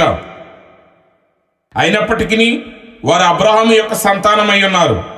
మరణమునకు అర్థము వేర్పాటు, విధ్వంసము, పూర్తిగా నాశనము చేయుట, విధ్వంసము. సున్నతి కలిగిన యూదులైనప్పటికీ వారిలోని ప్రతి ఒక్కరూ మరణించారని యేసు చెప్పాను. దీనులైన గుంపు కేవలము మనము ఒక మెథడిస్టు, బాప్టిస్టు, ప్రెస్బిటేరియన్ ఏదో కొద్దిగా ఒప్పుదల కలిగి ఉండుట మరియు అటువంటి కొన్ని కలిగి ఉండుట, మనం చేసేవన్నిటినీ అపవాది కూడా నమ్ముతున్నాడు. కానీ నీవు దాని ద్వారా గుర్తించబడవలసి ఉన్నది. దేవుడు వాటిని చూచి పరిశుద్ధాత్మ చేత దానిని ముద్రించవలసి ఉన్నది. వాక్యమును ప్రశ్నించుట అనేదే లేదు. మంచిది, ఇప్పుడు అది వేరొక దినమునకు సంభవించినదని నీవు అనవచ్చును. అక్కడేదో సమస్య ఉన్నది. ఒక వ్యక్తి పరిగెత్తుకుంటూ వచ్చినప్పుడు నీవు ఆ వ్యక్తితో వెలుగు ప్రకాశిస్తున్నదని చెప్పినట్లయితే, మరియు ఆ వ్యక్తి పరిగెత్తుకుంటూ దిగువలోనికి వెళ్ళి ఎలాగంటే, నేను దాన్ని వ్యతిరేకిస్తున్నాను, వెలుగు అనేదే ఏది అసలు లేనే లేదు, నేను దాన్ని విశ్వసించట్లేదు, అప్పుడు ఆ వ్యక్తిలో ఏదో సమస్య ఉన్నట్లున్నది. ఆ వ్యక్తి మానసికంగా కలత చెంది ఉన్నట్లుగా ఉన్నది. ఆ కిరణముల యొక్క వెచ్చదనమును ఆ వ్యక్తి వ్యతిరేకించినట్లయితే అది జీవమునిచ్చే వనలు. ఆ వ్యక్తికి ఖచ్చితంగా ఏదో మానసికమైన సమస్య ఉన్నట్లున్నది. ఎప్పుడైతే ఒక మానవుడు దేవుని యొక్క వాక్యమును చూస్తాడో అది అతనికి తేటగా కనిపిస్తుంది. మరియు గుర్తించబడినప్పుడు అతడు తన చుట్టూ మతశాఖల తెరలు దింపుకొనినట్లయితే ఆ వ్యక్తిలో ఆత్మీయముగా ఏదో సమస్య ఉన్నది. అక్కడ ఆత్మీయంగా ఏదో సమస్య ఉన్నది. అతడు దానిని పొందుకొనలేకపోతున్నాడు. గుడ్డివారు దానిని ఎరగరు. తీర్పులోనికి వెళ్ళినప్పుడు అక్కడ దేవుడే తీర్పరిగా ఉండును. గమనించుము, వారు అలాగూ చేసినప్పుడు ఈ యొక్క సంతానము దానిని విశ్వసించినది. అక్కడ ఏమి జరిగినదో గమనించండి. అబ్రహాము సంతానములోని వారిని కొద్ది మందిని పరీక్షించి చూద్దాం. హెబ్రీల పిల్లలను చూద్దాము. ఎందుకంటే వారు సత్యముకై నిలబడి ఉన్నారు మరియు వారి విగ్రహారాధనను అంగీకరించలేదు. ఆ యొక్క దేశము మరియు ఆ దేశరాజు తయారు చేసిన విగ్రహమునకు వారు మొక్కుటకు వ్యతిరేకించారు. అది ఒక పరిశుద్ధుడైన దానియేలు యొక్క ప్రతిమయే. అన్ని జనులు ఏ విధముగా అబద్ధమైన దాని క్రిందకు తీసుకుని రాబడి ఒక పరిశుద్ధుని యొక్క ప్రతిమను ఎలాగో ఆరాధిస్తున్నారో అది సూచిస్తున్నది. ప్రజల యొక్క ప్రతిమను ఆరాధించమని ప్రజలను ఒత్తిడికి గురి చేసినప్పుడు అది ఆ విధముగానే జరగవలసి ఉన్నది. అది ప్రత్యక్షత ద్వారానే వచ్చును. గోడ మీద చేతి వ్రాతి అయిన వాక్యమును దానియేలు తర్జుమా చేయగలిగిన వాడు. అన్ని జనుల యొక్క విగ్రహములు కూడా ఆ విధముగానే వచ్చును. అది ఆ విధముగానే వెళ్ళును. గమనించండి, వారు దానిని చేయుటకు వ్యతిరేకించారు. అప్పుడు వారేమి చేశారు? వారు అబ్రహాం యొక్క సంతానమై ఉండి వాక్య విషయంలో సత్యముగా నిలిచి వారు అగ్ని అనే శత్రువుల యొక్క గవినిని స్వాధీనపరుచుకున్నారు. వారు దానిని సాధించారు. మంచిది, దేవుని వాక్యమే సత్యమై ఉన్నది. దానియేలు ఒక నిజ దేవుని యొక్క ఆరాధనకై పరీక్షించబడెను. దాని నిమిత్తమే అతడు పరీక్షించబడెను. ఆ పరీక్షా సమయంలో అతడు పరీక్షలో నిలబడెను. అప్పుడు దేవుడేమి చేసెను? దాని తరువాత అతని నిమిత్తము చిన్న చిన్నవి ఏవో ఎదురు చూస్తున్నాయని మనం అనగలమా? వారికి ఏమి చేయాలో అర్థం కాలేదు. అతడిని సింహాలకు ఆహారముగా వేశారు. కానీ దానియేలు ఆ పరీక్షలో నిజమైన దేవుడు ఒక్కడే అనే సత్యముకై నిలబడెను మరియు అతడు శత్రువుల యొక్క గవినిని స్వాధీనపరుచుకొనెను. సింహముల నోళ్లను దేవుడే మూయించెను. పరీక్షా సమయంలో అనేకమైన అబద్ధ అనుకరణలు చేయువారైన ఎన్నే మరియు ఎంబ్రేల ముందు మోషే వాగ్దాన వాక్యము నిమిత్తమే సత్యముగా నిలబడెను. చూడండి, దేవుడు మోషేను సహజాతీతమైన దానితో కలుసుకొని ఆ కార్యములు చేయుమనిను, ఆ సూచనలను చూపమనిను. మరియు ప్రతి సూచనకు ఒక స్వరం ఉన్నది. మోషే తనకు తెలిసిన దానితో చివరి వరకు యథార్థముగా ఉండెను. అతడు కర్రని క్రింద పడవేయగా అది పామాయెను. ఏమి జరిగిందో మీకు తెలుసా? అక్కడకు వచ్చిన అనుకరణ చేయువారు కూడా అలాగే చేసిరి. ఇప్పుడు మోషే తన చేతులను వదిలివేసి ఇలా గనలేదు. మంచిది, బహుశా ఇదంతా తప్పు అని అనుకుంటున్నాను. అతడు అక్కడనే దేవుని కొరకు నిలబడి ఎదురు చూసెను. అతడు యథార్థముగా నిలబడెను. అక్కడ ఎంతమంది అనుకరణకారులున్నను దానితో సంబంధమేమీ లేదు. అతడు యథార్థముగా నిలబడెను. ఆ స్థలములో నుండి ఆ ప్రజలను బయటకు తీసుకుని రమ్ము అని తనకి ఇవ్వబడిన ఆజ్ఞ నిమిత్తము అతడు యథార్థముగా నిలబడినప్పుడు నీటి గుమ్మము దారిని ఇచ్చినది. దానిని స్వాధీనపరుచుకున్నటకు దేవుడి అనుమతి ఇచ్చెను. తనను నడిపించుచున్న అగ్నిస్తంభము ద్వారా అతడు ఆ ద్వారమును తెరిచెను. ఆ ప్రజలను వాగ్దాన దేశంలోనికి నడిపించెను. యెహోషువ మరొక గొప్ప నాయకుడు. వారిలో కేవలం ఇద్దరే, యెహోషువ మరియు కాలేబు మాత్రమే ఆ వాగ్దాన దేశంలోనికి ప్రవేశించారు. వారు కాదేశుకు వచ్చినప్పుడు ఆ కాలంలో ఆ ప్రదేశము ప్రపంచమునకు మధ్యలో ఉన్నది. అది ఒక తీర్పు సింహాసనం వలె ఉన్నది. వారు 12 మంది వేగుల వారిని ఆ స్థలమును వేగు చూచుటకు పంపగా వారు వెళ్లి తిరిగి వచ్చారు. వారిలో 10 మంది ఎలాగన్నారు, ఓ, అది ఎంతో కష్టమైన కార్యము, మనము దానిని చేయలేము. మంచిది, వారి ముందర మనము మిడతల వలె ఉంటాము. కానీ యెహోషువ ఏమి చేసెను? అతడు ప్రజలను ఆగమనెను. ఇలాగనెను, 1 నిమిషం ఆగండి, మనము దానిని స్వాధీనపరుచుకున్నటకు సరి అయిన వారము. మనమెంత చిన్నవారిగా కనిపించినది సమస్య కాదు, లేక మనమెంత తక్కువ మందిగా కనిపించినది సమస్య లేదు. అతడేం చేస్తున్నాడు? నేను నీకు ఈ దేశముని ఇచ్చేదను అనే వాగ్దానము పట్ల అతడు యథార్థముగా నిలబడెను. కానీ నీవు ప్రతి అంగుళము కొరకు పోరాడవలసి ఉన్నది. అమ్మా, నీవు దానిని నమ్ముచున్నావా? దేవుడు నీకు నీ యొక్క స్వస్థతను ఇచ్చెను, కానీ నీవు దాని కొరకు పోరాడవలసి ఉన్నది. మీ పాదములు మోపిన ప్రతి స్థలమును మీరు స్వాధీనపరుచుకున్నట్లు నేను మీకు ఇచ్చేదను. పాదముద్ర అంటే స్వాధీనపరుచుకునుట. నీకివ్వబడిన ప్రతి వాగ్దానము నీదై ఉన్నది, కానీ ఆ మార్గములో నీవు ప్రతి అంగుళము నిమిత్తము పోరాడవలసి ఉన్నది. దేవుడేమి చెప్పి ఉన్నాడో యెహోషువ ఎరిగి ఉండెను. అతడు అబ్రహాం యొక్క సంతానమై ఉన్నాడు. గమనించారా? అతడు ఇలాగనెను, దేవుడే మనకు ఆ ప్రదేశం ఇచ్చి ఉన్నాడని నేను నమ్ముచున్నాను, మరియు మనము దానిని స్వాధీనపరుచుకొనగలము. ఎందుకనగా అతడు ఇశ్రాయేలులోని మిగిలిన గుంపులన్నిటికీ వ్యతిరేకంగా పరీక్షలో నిలిచెను. మిగిలిన గోత్రముల వారందరూ మూలిగారు మరియు ఏడ్చారు. యెహోషువ ఎలాగనెను, దేవుడే వాగ్దానం చేసి ఉండగా మనము ముందుకే వెళ్దాం. నీవు ఎంత పెద్దవాడివైనా సరే పర్వాలేదు, ప్రత్యర్థి ఎవరైనా సరే పర్వాలేదు, డాక్టర్ ఏమి చెప్పినా పర్వాలేదు, దేవుడే వాగ్దానం ఇచ్చి ఉండగా అది చేయుట దేవుని మీదే ఆధారపడి ఉన్నది. అతడేమి చేసెను? యొర్దాను నది యొద్దకు అతడు వచ్చినప్పుడు ఆ గవినిని అతడు స్వాధీనపరుచుకొనెను. అదే అతడు చేసెను. తన చెప్పలో దాక్కున్న తాబేలు వలె ఎరుకో ఉన్నది. అతడేమి చేసెను? ఆ గవినిని అతడు స్వాధీనపరుచుకొనెను. ఒక దినమున తన యొక్క శత్రువు తనను ఓడించబోచుండగా సూర్యుడిని అస్తమించవద్దని అతడు ఆజ్ఞాపించు మరి తన శత్రువుల గవినిని స్వాధీనపరుచుకొనెను. సూర్యుడు అతని మాటకు లోబడి 24 గంటలు అస్తమించలేదు. భూమి ఆకాశములు గతించిన ఆయన యొక్క మాటలు గతింపవు. విఫలమయ్యే వాగ్దానములను దేవుడు ఎన్నడూ చేయలేదు. నీ వ్యాధులను స్వస్థపరచు యెహోవాను నేనే. వారు రోగుల మీద చేతులుంచినప్పుడు వారు స్వస్థతలు పొందెదరు. ఆమేన్. నీవు నమ్మినట్లయితే సమస్తము సాధ్యమే. భూమిని తిరగకుండా దేవుడే ఆపినని యెహోషువ విశ్వసించెను. తన స్వంత శక్తి, ఏదో ఒక శక్తి చేత అది ఆగిపోయి భూమి 24 గంటలు తిరగకుండెను. తన శత్రువు మీద యెహోషువ పగ తీర్చుకునే వరకు అలాగే ఉండెను. అతడు గవినిని స్వాధీనపరుచుకొనెను. నిశ్చయముగా అతడు దానిని చేసెను. దేవుడు ఎల్లప్పుడూ సత్యవంతుడై ఉన్నాడు. మనకు మరికొద్ది సమయం ఉన్నట్లయితే మరికొంతమంది కథానాయకులను తీసుకుని వచ్చేవాడను. కానీ నాకు కేవలం ఇంకా 10 నిమిషముల సమయం మాత్రమే ఉన్నది. చూడండి, ఈ ప్రశస్తమైన హీరోలందరూ కూడా గొప్ప విశ్వాస యోధులై ఉన్నారు. వారందరూ కూడా మరణం అనే గవిని దగ్గర మరణించి ఉన్నారు. వారందరూ మరణ గవిని యొద్ద నశించి ఉన్నారు. ఇప్పుడు అబ్రహాము యొక్క రాజ సంతానం యొద్దకు వద్దాము. ఇస్సాకు నుండి వచ్చిన వారందరూ సహజమైన సంతానమై ఉన్నారు.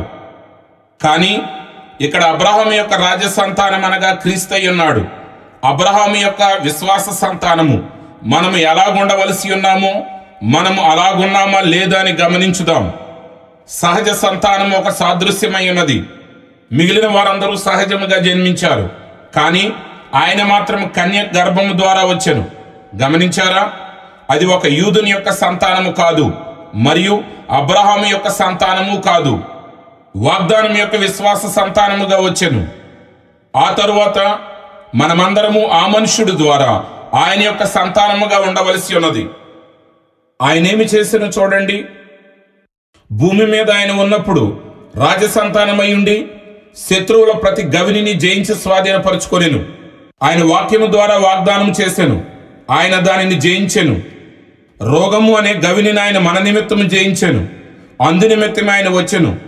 జ్ఞాపకం ఉంచుకొనండి, అనారోగ్యం కలిగిన ప్రజల నిమిత్తమే ఆయన ఆ గవిని స్వాధీనపరుచుకొనెను.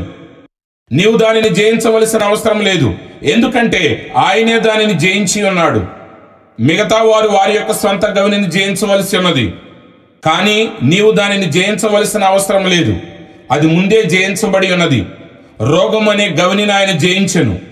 రోగం అనే గవిని జయించినప్పుడు ఆయన ఏం చేసెను?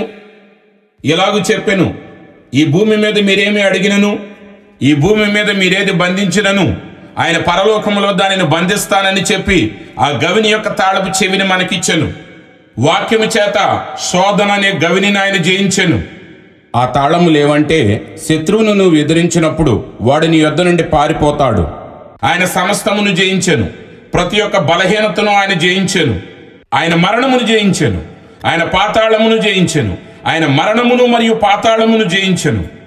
సహజమైన సంతానము జయించలేని వాటిని ఆయన జయించి ఉన్నాడు.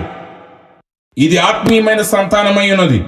ఆయన సమాధి అనే గవిని జయించి 3వ దినమున మన నీతీకరణ నిమిత్తము లేచెను. ఇప్పుడు మనం జయించిన వారి కంటే ఎక్కువ వారిగా ఉన్నాము. మనము వారసత్వముగా కేవలము దానిలోనికి నడుచుచున్నాము, జయించిన వారి కంటే ఎక్కువగా. ఇప్పుడు మనము ఓడిపోయిన శత్రువును సంధించుచున్నాము.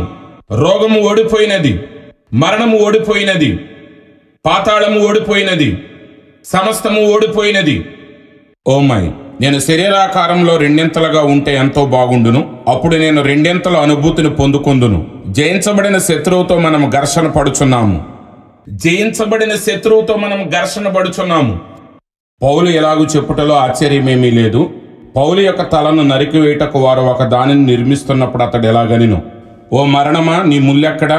నీవు నన్నెక్కడ వెలవెలలాడిస్తావో మరియు కేకలు వేయిస్తావో నాకు చూపించుము. సమాధి, నీ విజయం ఎక్కడా? నీవు నన్నక్కడ అచ్చువేద్దామని ఆలోచిస్తూ ఉన్నావా? అక్కడ ఖాళీగా పడి ఉన్న దానిని నేను నీకు చూపిస్తాను. మరియు నేను ఆయనలో ఉన్నాను.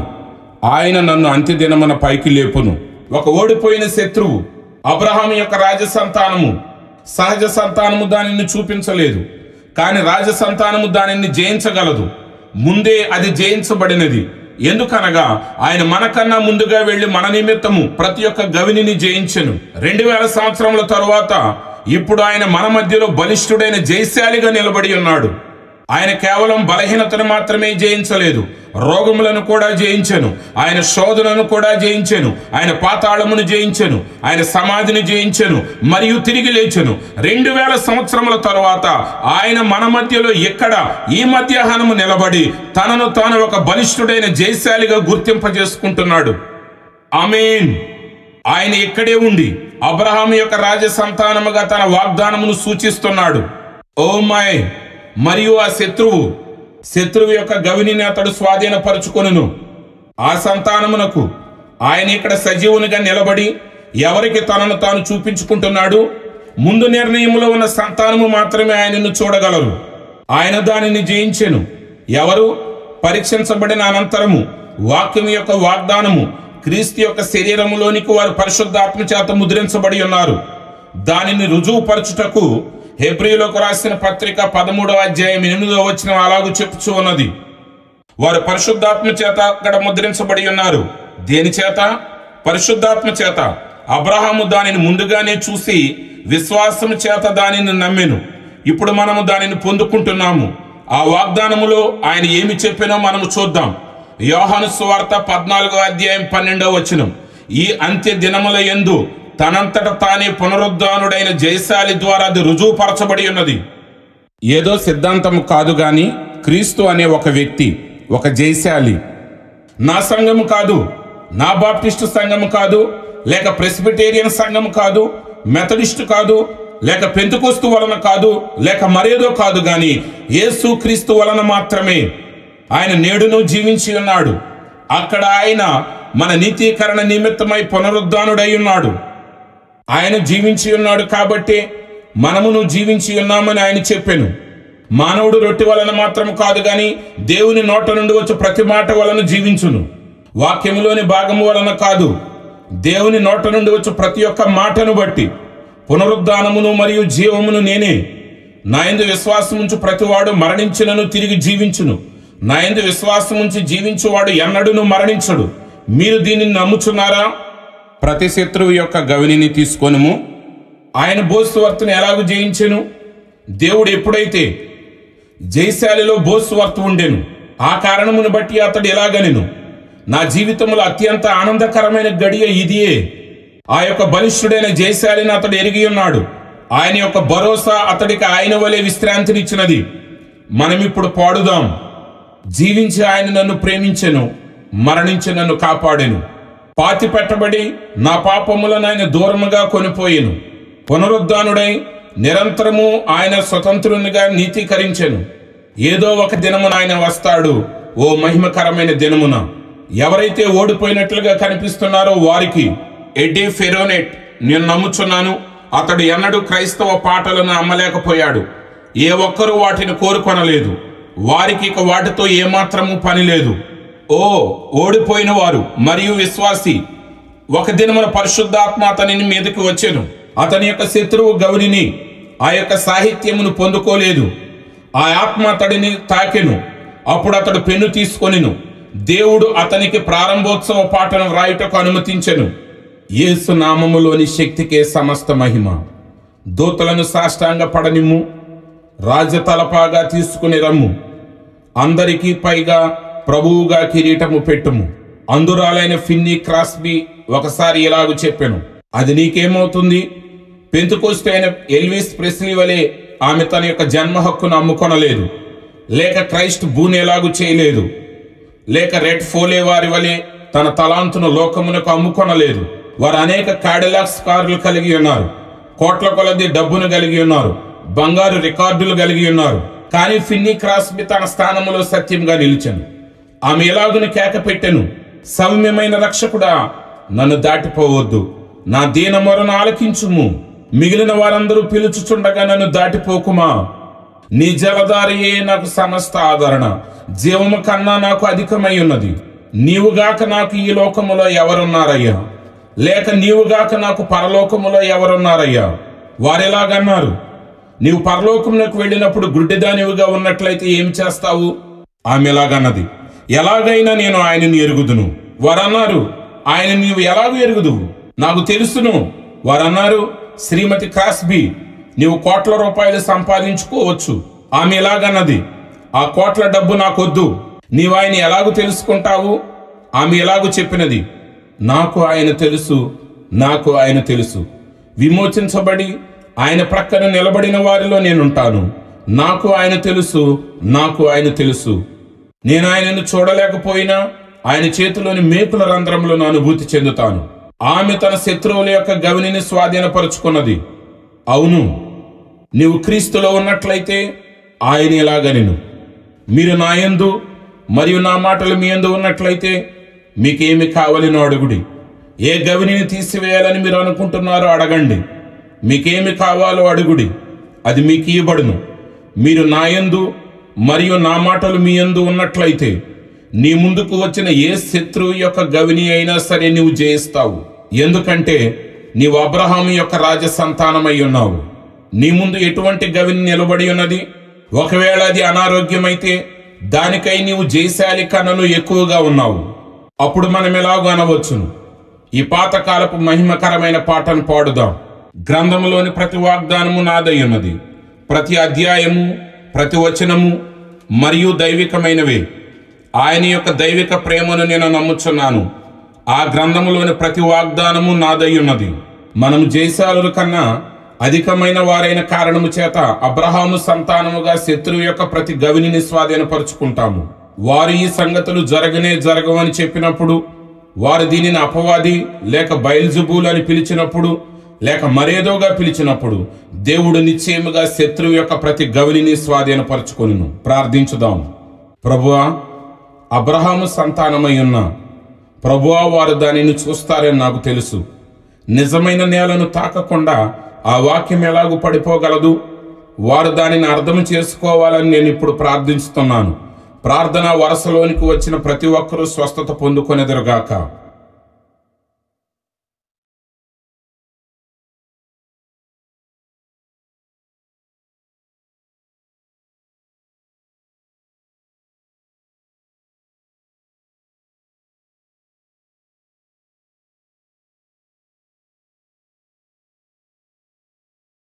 ప్రభువా, ఇక్కడ ఉన్న వారిలో ఇంకా ఎవరైనా వారి ఇంకను తమ యొక్క ఒప్పుదలను కలిగి లేనట్లయితే, లోకములోని వారి కొరకు కాకుండా క్రీస్తు కొరకై నిలబడి చల్లబడిపోవుటను, సాంప్రదాయబద్ధముగా ఉండుటను, మృతమైన కార్యములను వ్యతిరేకించుటకు సిద్ధపడినట్లయితే వారిప్పుడు నిలబడి ఎలాగూ చెప్పెదరుగాక, ఆయనను నేను నా రక్షకునిగా అంగీకరిస్తున్నాను. అప్పుడు నీవు వారి కొరకు ఆ దినమున నిలబడెదవు.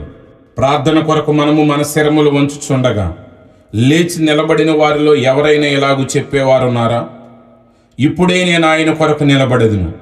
ఎందుకనగా ఆ దినమున ఆయన యొక్క సన్నిధిలో ఆయన నా కొరకు నిలబడును. నేను మిమ్మల్ని అడుగుచున్నాను, ఇప్పుడు మీరు నిలబడినట్లయితే జీవగ్రంథములో మీ పేరు ఉండునట్లుగా మీకు నేను అవకాశం ఇచ్చుచున్నాను. మిమ్మలను ఏ సంఘములో చేరమని నేను చెప్పుటలేదు. మీరు ఎక్కడనే ఉండి ఆయనను ఇంకా ఎరుగకున్నట్లయితే క్రీస్తులోనికి రమ్మని నేను మీకు చెప్పుచున్నాను. కుమారుడా, దేవుడు నిన్ను దీవించునుగాక. ఇక్కడ ఇంకొకరు ఎలాగూ చెప్పుము, నేను ఇప్పుడే నిలబడాలని కోరుకుంటున్నాను. స్త్రీ, దేవుడు నిన్ను దీవించునుగాక. నా సహోదరి, దేవుడు నిన్ను దీవించునుగాక. నేను ఆశిస్తున్నాను, దేవుడు నిన్ను దీవించునుగాక, దేవుడు నిన్ను దీవించునుగాక. ఈ మధ్యాహ్నము నేను నా నిర్ణయమును తీసుకుంటున్నాను. స్త్రీ మరియు పురుషులైన ఈ మంచి ప్రజలు లేచి నిలబడి, ఈ మధ్యాహ్నమున నేను నా నిర్ణయమును తీసుకుంటున్నాను. ఆ దినమున డాక్టర్ ఇలాగూ చెప్పినప్పుడు, మంచిది, అది పాడైపోయినది, అతని రక్తం కారిపోచున్నది, మరణం అతని మీద ఉన్నది, లేక ఆమె మీద ఉన్నది, లేక ఏదో ఉదయమున నీ యొక్క నిర్ణయమును జ్ఞాపకం చేసుకొనుము. ఇప్పుడే నీవు ఆయన కొరకు నిలబడుము. నీవు మనుషుల ముందు సిగ్గుపడినట్లయితే నా తండ్రి ముందు మరియు పరిశుద్ధ దూతల ముందు నేను సిగ్గుపడదును. కానీ మనుషుల ముందు నీవు ఒప్పుకున్నట్లయితే అతడిని నేను నా తండ్రి ముందర మరియు పరిశుద్ధ దూతల ముందు ఒప్పుకొందును. సహోదరి, దేవుడు నిన్ను దీవించునుగాక. కొద్దిమంది అక్కడున్న బాల్కనీలో ఎక్కడో నిలబడి ఉన్నారు. అక్కడే మీరు ఎదురు చూస్తూ ఉండగా వారిలో కొద్దిమంది నేల మీదే ఎక్కువ మంది ఉన్నారా? మంచిది స్నేహితుడా, నీ మాటను నేను తీసుకుంటున్నాను. మంచి నేలలో వాక్యము పడినట్లయితే ఆ బావి దగ్గర ఉన్న ఆ చిన్న స్త్రీ వద్ద పడినట్లుగా ఆమె దానిని గ్రహించినది. జగత్తు పునాది వేయబడక ముందు నుండే ఆమె పరలోకమునకు ప్రాతినిధ్యం వహించుచున్నది. ఆ వెలుగు ఆమెను కొట్టినప్పుడు ఆమె దానిని గుర్తించినది. సహోదరుడా, దేవుడు నిన్ను దీవించునుగాక. అతడు ధైర్యవంతుడు.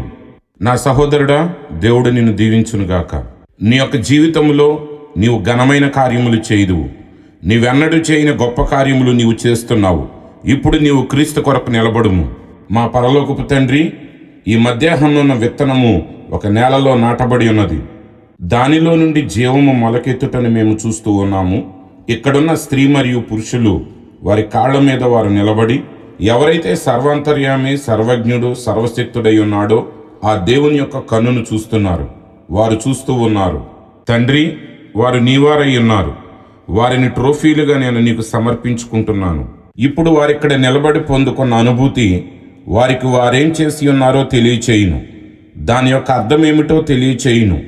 ప్రభువు కొరకు తృణీకరించబడిన కొద్ది మందితో వారు నిలబడి ఇందురుగాక. నీ సన్నిధిలో వారు నిలబడి దినము వరకు వారు యథార్థముగా ఎల్లప్పుడూ ఉందురుగాక. అప్పుడు ఆ ప్రియమైన స్వరం ఎలాగూ చెప్పును, అవును, ఒక దినమున బాటన్ రోగ్లో లేక ఆ చిన్న స్థలమైన డెన్హమ్ స్ప్రింగ్లో అతడు నా కొరకు నిలబడిను. తండ్రి, ఇప్పుడు నేను అతని కొరకు లేదా ఆమె కొరకు నిలబడుచూ ఉన్నాను. ప్రభువా, దానిని దయచేయము. వారు నీవారై ఉన్నారు. యేసు నామములో ఆమేన్. మీరు నిలబడే దానిని బట్టి దేవుడు నిన్ను దీవించునుగాక. దేవుడు ఎల్లప్పుడూ, ఇప్పుడు మీరు నా కొరకు ఒక కార్యమును చేస్తారా? మీ చుట్టూ ఉన్న పాస్టర్లను కనుగొని వారితో మాట్లాడండి.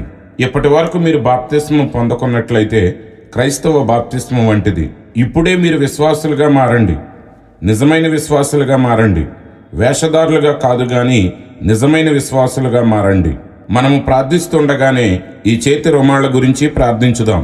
పరలోకపు తండ్రి, ఈ చేతి రుమాళ్లు ఎక్కడికి వెళ్తాయో నాకు తెలియదు. ఎక్కడో ఒక చిత్తడి నేలలో కూర్చొని ఉన్న అందుడైన ఒక ముదుసలి తండ్రి ఈ చేతి రుమాల కొరకు ఎదురు చూస్తూ ఉండవచ్చును. ఆసుపత్రిలోని మంచం మీద పడుకుని ఉన్న ఒక చిన్న బిడ్డ ఎదురు చూస్తూ ఉండవచ్చును. ఇక్కడే నిలబడి ఉన్న ఒక తల్లి తన చేతి రుమాలు మరలా తిరిగి తన యొద్దకు రావాలని పిచ్చిగా ఎదురు చూస్తూ ఉంది. పరలోకపు తండ్రి, నీవు వాటితో వెళ్ళవలసిందిగా నేను ప్రార్థించుచున్నాను. ఈ దినము నీ సన్నిధి యొక్క ఆనవాలు నిమిత్తము మరియు నీ యొక్క వాక్యమును మేము ప్రసంగించి ఉండగా నీ యందు మా యొక్క విశ్వాసము అబ్రహాము యొక్క విశ్వాసము మాదిరిగా ఉండునుగాక. యేసుక్రీస్తు ద్వారా ఉత్పత్తి చేసిన విశ్వాసము మాకు ఇవ్వబడునుగాక. ఈ చేతి రుమాళ్లతో కూడా ఆ విశ్వాసము వెళ్ళి అవి ఎవరి మీదైతే ఉంచబడతాయో వారిలో ప్రతివారు స్వస్థతను పొందుకొనెదరుగాక. యేసు నామములో మేము వాటిని పంపుచున్నాము. ఆమేన్. ప్రార్థనా వరుసను పిలుచుటకు ముందు ఒక్క నిమిషం. బలిష్ఠుడైన దేవుడును మరియు సర్వశక్తి గలవాడును గనుడైన వాడును సమస్తమునకు సరిపోయిన వాడును, స్నేహితులారా, దయచేసి బలహీనుల కొరకు నేను ప్రార్థించుటను ప్రారంభించబోచున్నాను. బహుశా నేను కిందకి వచ్చినప్పుడు నేనేమీ మీకు చెప్పలేకపోవచ్చును. అప్పటికే మీలో కొందరు వెళ్ళిపోవచ్చును. మీరేమై ఉన్నప్పటికీ, మీరు కొద్దిసేపటి క్రితం నిలబడలేకపోయినప్పటికీ, నీవు ఖచ్చితంగా లేనప్పటికీ, నీవు ఒక సంఘ సభ్యుడు అయినట్లయితే అది మంచిదే, కానీ అది సరిపోదు. చూశారా, ధనవంతుడైన యవనస్తుడు కూడా ఒక సంఘ సభ్యుడే. చూశారా, అతడు నిత్య జీవమును పొందుకున్నటకు ఏమి చేయాలని యేసును అడిగాను. అతడు దానిని ఎన్నడూ అంగీకరించలేదు. అక్కడి నుండి నడిచి వెళ్ళిపోయాడు. ఆ యవనస్తుడు ఎంత వెరితనమైన కార్యమును చేసి ఉన్నాడు. అతని స్థానమును నీవు తీసుకోవద్దు. చివరిగా అతడు ఎక్కడ మరలా గుర్తించబడినో మీకు జ్ఞాపకం ఉన్నదా? కొద్ది కాలము తరువాత అతడు అభివృద్ధిని చెంది ఉన్నాడు, ఐశ్వర్యవంతునిగా మారెను, తన స్థలములోని ధాన్యపు కొట్లు పగిలిపోవునంత సంపాదించెను. కానీ అతని యొక్క చివరి దశను నరకములోని అగ్నికీలల చేత హింసకు గురియగుటను చూడగలము. అలాగూ నీకు జరగనీయకుము. క్రీస్తును అంగీకరించుము. యవనస్తులైన బాలబాలికలారా, ప్రజలారా, మీ జీవితం యొక్క మలుపులో దానిని చేయండి. మిమ్మలను ప్రేమించే ఒక సహోదరునిగా నా మాట వినండి. నేను మిమ్మలను ప్రేమించాను కనుకనే ఇక్కడున్నాను. దేవుణ్ణి నేను ప్రేమిస్తున్నాను మరియు మిమ్ములను ప్రేమిస్తున్నాను. మిమ్ములను ప్రేమించకుండా నేను దేవుణ్ణి ప్రేమించలేను. నా దగ్గర చాలా ఉన్నాయి.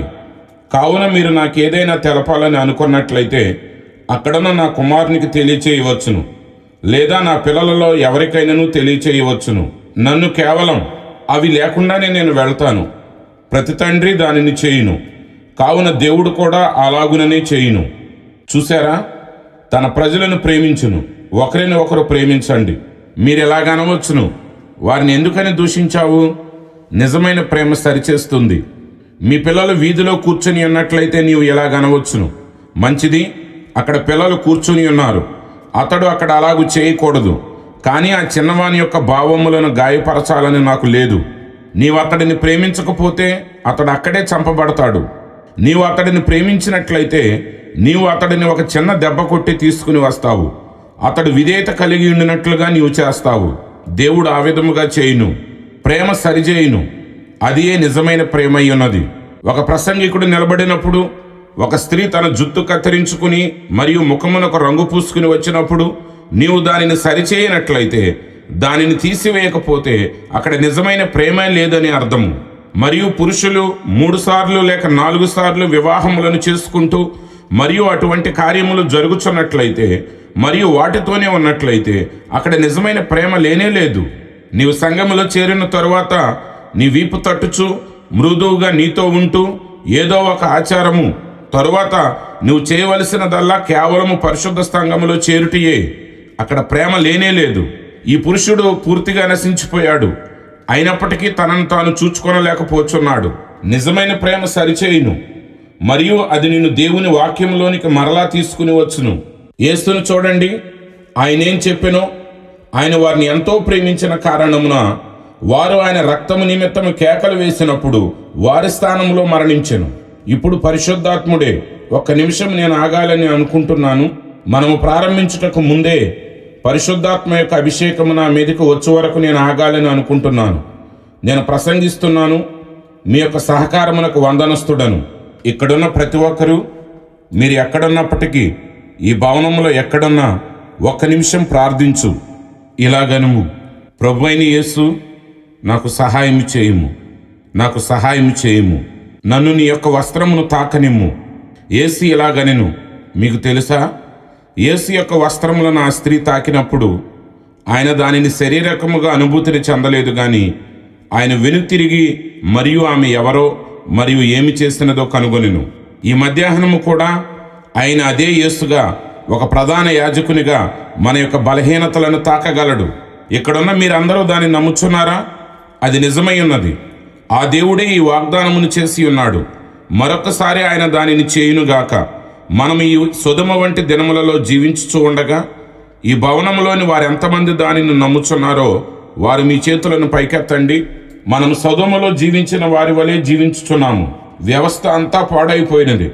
ప్రపంచ వ్యవస్థ అంతా, సంఘ వ్యవస్థ అంతా, రాజకీయ వ్యవస్థ అంతా పాడైపోయినది. ఏదీ సరిగా లేదు. రాజకీయములు చాలా పాడైపోయాయి. ప్రతి వ్యవస్థ పాడైపోయినది. మన నియంతలు అందరూ అవినీతి పరులైపోయారు. సంఘము కూడా అలాగే తయారయ్యింది. కుటుంబములు కూడా అదే విధముగా ఉన్నాయి. ఇది సొదొమలోని అవినీతి. దేవుడు దానిని నీ ముందుకు తీసుకుని వచ్చునని జ్ఞాపకం ఉంచుకో. తరువాత ఆయనే తనను తాను మానవ శరీరములో ప్రత్యక్షపరుచుకుంటానని చెప్పెను. వాగ్దాన కుమారుడు రంగం మీదకు వచ్చుటకు ముందుగానే, సొదొమకు ముందుగానే ఆయన ఆ కార్యమును చేసెను. ఆ వాగ్దాన పుత్రునికి ముందుగా ఒకరిని పంపుదునని ఆయన వాగ్దానం చేసి ఉన్నాడు. మొదటిగా అతడు వచ్చి పరిచయం చేయవలసి ఉన్నది. ఆయన ఎలాగూ చెప్పెను, అప్పుడు మనుష్య కుమారుడు ప్రత్యక్షపరచబడును. నీవు నాకు తెలియదు. మంచిది. శ్రీమతి థామ్సన్, మీకు స్త్రీ యొక్క సమస్యలు ఉన్నాయి. దేవుడు నిన్ను స్వస్థపరచునని నీవు నమ్ముచున్నావా? నీవు దానిని నమ్మగలవా? నీవు చేయగలవా? శ్రీమతి థామస్, ఆయన నిన్ను బాగుపరచగలడని నీవు నమ్ముచున్నావా? అలాగైతే నీ చేతులను పైకెత్తుము.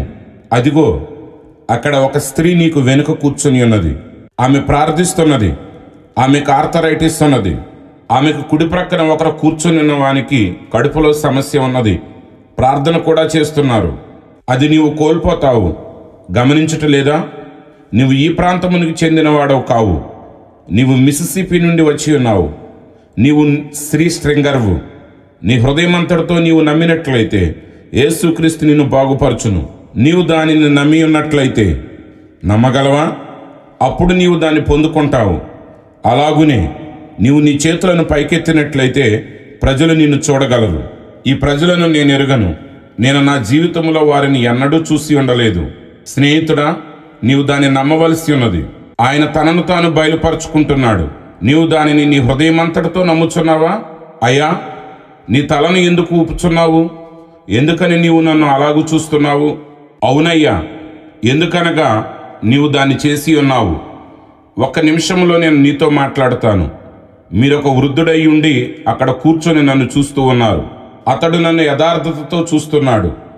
అతడు దాన్ని నమ్మి ఉన్నాడు. గుండెపోటు వచ్చిన ఎవరి కొరకు నీవు ప్రార్థిస్తున్నావు, కానీ నీ యొక్క ప్రధాన అవసరత నీదై ఉన్నది. అదేమనగా పరిశుద్ధాత్మ యొక్క బాప్తిస్మమై ఉన్నది. అది నిజము, అది సత్యము. నీవు దాన్ని నమ్మినట్లయితే, ఓ స్త్రీ, నీవు ఉద్యోగం కొరకు ఎదురు చూస్తూ ఉన్నావు. అంతేకాక నేను దేవుని యొక్క ప్రవక్తనని లేక ఆయన సేవకుడనని నువ్వు ఎరిగి ఉన్నావు. నీకు 2 ఆపరేషన్లు జరిగి ఉన్నాయి. అవి నిన్ను బలహీనముగా చేశాయి.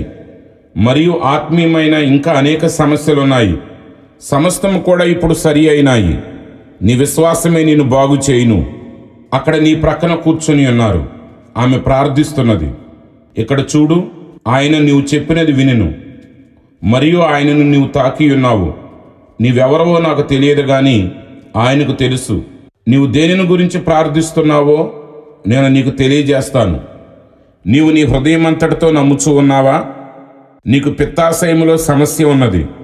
దాని కొరకే నీవు ప్రార్థిస్తున్నావు. దేవుడే నిన్ను స్వస్థపరిచి మరియు బాగుపరచగలడని నీవు నమ్ముచున్నావా? నీవు శ్రీమతి స్మిత్, అది నిజము. నీ చేతిని పైకెత్తుము. చూడు, ఆయనే తనను తాను గుర్తింప చేసుకుంటున్నాడు. అది ఏమై ఉన్నది? అది అబ్రహాము యొక్క సంతానము. అబ్రహాముకున్న విశ్వాసము. ప్రభువైన యేసుక్రీస్తు మన మధ్యలో ఉండి సూచనల చేత తన వాక్యమును రుజువుపరుచుకొనుచుండెను. ప్రార్థనా కార్డులు కలిగిన వారిలో ఎంతమందికి ప్రార్థన చేయవలసి ఉన్నదో మీ చేతులను పైకెత్తి తెలియజేయగలరా?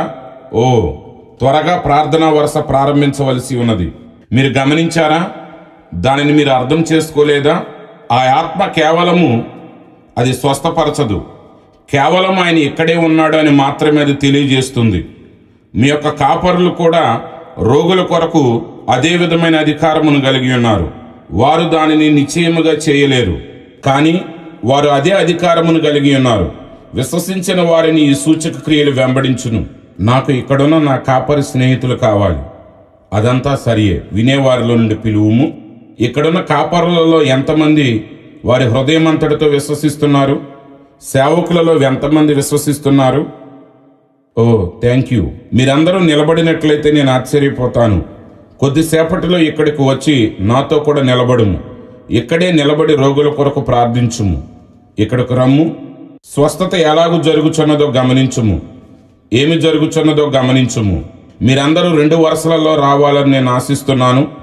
బలహీనులకు ప్రార్థించుటకై నేను క్రిందకు కొద్దిసేపటిలో వస్తున్నాను. నమ్ముచున్న పాస్టర్లు ఎవరైతే ఉన్నారో వారి విశ్వాసాల మాదిరిగా గుర్తించబడాలి అని అనుకుంటున్నారో వారు నాకు కావాలి. మీరు నమ్మినట్లయితేనే ఇక్కడకు రమ్ము. నీవు పవిత్రముగాను శుభ్రమైన జీవితము కలిగి ఉండవలసి ఉన్నది. జ్ఞాపకం ఉంచుకో, ఇక్కడ నుండి ఏది బయటకు వస్తున్నదో చూడుము. అది క్రీస్తు యొక్క సువార్తను ప్రతిబింబిస్తున్నది. బ్రదర్ బ్లేర్, అక్కడున్న నీవు మరియు బ్రదర్ పాట్ నాకు తెలుసు. సాధారణముగా మీరును మరియు బ్రదర్ పాట్ను 2 వరుసల ప్రార్థనను కలిగి ఉందరు కదా. మీరు అలాగునే చేయాలనుకుంటే చేయండి. విశ్వసిస్తున్న కాపర్లు దాన్ని విశ్వసిస్తారు. ఇప్పుడు చూడండి, దేవుడు తన వాక్యములోను తన వాక్యముతోనూ గుర్తింపబడెను. బైబిలు మరియు యేసు ఎలాగూ చెప్పినని మీలో ఎంతమందికి తెలుసు? నమ్మిన వారిని ఈ సూచక్రియలు వెంబడించును. వారు రోగుల మీద చేతులుంచినప్పుడు వారు స్వస్థత నొందెదరు. పాస్టర్లైన మీరు విశ్వాసులుగా గుర్తింపబడుటకు ఇక్కడికి వచ్చి ఉన్నారు. అందుకేనా మీరు వచ్చినది? మీరు విశ్వాసులై ఉన్నారు. విశ్వసించలేదా? మీరు అక్కడ నిలబడలేరు. ఇప్పుడు యేసు ఏమి చెప్పెను? విశ్వసించిన వారిని ఈ సూచక్రియలు వెంబడించును. మీతో పాటుగా నేను కూడా ఒక విశ్వాసిని. నేను క్రిందికి దిగి వస్తున్నాను. వారు మన ప్రజలై ఉన్నారు. మనము ఈ మందలకు కాపరులై ఉన్నాము. నా యొక్క వలను మీతో పాటుగా విసురుటకు నేను క్రిందికి దిగి వస్తున్నాను. మీతో పాటుగా నా చేతులను కలుపుతున్నాను. ఈ ప్రజలు ఎప్పుడైతే వచ్చి ఉన్నారో మీ మనసులలో ఎటువంటి సందేహములైనను ఉన్నచో వాటిని ఇప్పుడే బయటపడవేయండి. కావున వచ్చిన ఈ ప్రజలు తరువాత వారిలో ప్రతి ఒక్కరూ వచ్చినప్పుడు వారి మీద మనం చేతులుంచుదాము. అప్పుడు వారు స్వస్థతను పొందెదరు. ప్రతి ఒక్కరూ మీ హృదయమంతటితో నమ్ముచున్నారా? ఇతరులు మిమ్మల్ని దాటిపోవచ్చుండగా ఇక్కడ నిలిచిన మీలో ఎంతమంది వారు కొరకు ప్రార్థిస్తారో చేతులెత్తి నేను ప్రార్థిస్తానని చెప్పుము. జ్ఞాపకం ఉంచుకో, వారు నీ యొక్క తండ్రి, నీ యొక్క తల్లి, నీ యొక్క కుమార్తె లేక కుమారుడు, సోదరి లేక సోదరుడై ఉండవచ్చును. ఈ వరుసలోనికి వచ్చువారు ఒకవేళ నీ సంబంధులు కాకపోయినను వారు వేరొకరి వారై ఉన్నారు. అలాగూ వచ్చే వారిలో ఒకవేళ క్యాన్సర్ వ్యాధితో మరణించేవారు ఉండవచ్చును, లేక కొద్దిమందికి వికారమైన వ్యాధి ఉండవచ్చును. ఇక్కడున్న పురుషులు లోతైన యథార్థతను కలిగి ఉండగలరా? నిశ్చయముగా అలాగుండవచ్చును. ఇప్పుడు నేను నమ్ముచున్నాను. మీరు దానిని ఎలా చేస్తారు? ఇక్కడ ఈ నడవలో ఈ వరుసలో ఉన్నది. ప్రార్థనా కార్డులు కలిగి అటువైపు తిరిగి నిలబడి ఉన్నారు, ఆ వైపుకి తిరిగి ఉన్నారు. అదంతయు సరి అయిన భాగమే. వారు ఆ ఎడమవైపు భాగమును పట్టుకుని ఉన్నట్లుగానే మనమందరము ఇరుక్కుని ఉన్నాము. మీరు చూసారా? అది ఎలాగో మీకు తెలియదు. మనం ఏమి చేస్తున్నాము? మంచిది. ఇక్కడ ఈ భాగంలో ఉన్నవారందరూ లేచి నిలబడండి. ఇప్పుడు ఈ కుడివైపున ఉన్న భాగమంతయు ఇక్కడికి రండి. ఎందుకంటే మీరు దిగువకు రాబోచున్నారు. చుట్టూ తిరిగి రండి. మీరు ఎలా వెళుతున్నారు బ్రదర్ బోర్డర్? వారు బయటకు ఎలా వెళుతున్నారు? కుడివైపునున్న బయట ద్వారము తిరిగి దానిలో నుండి ఈ భవనంలోనికి రండి. కావున కొద్ది నిమిషములలో ఈ వైపున ఉన్న వారిని పిలిచినప్పుడు వారు నిలబడతారు. ఇప్పుడు ఎలా ఉంటుందో చూద్దాం. మంచిది. ఆ భాగంలో ఉన్నవారు ఇటువైపునకు తిరగండి. ఈ వైపున ఉన్నవారు మీ యొక్క ప్రార్థనా కార్డులను పట్టుకొనండి.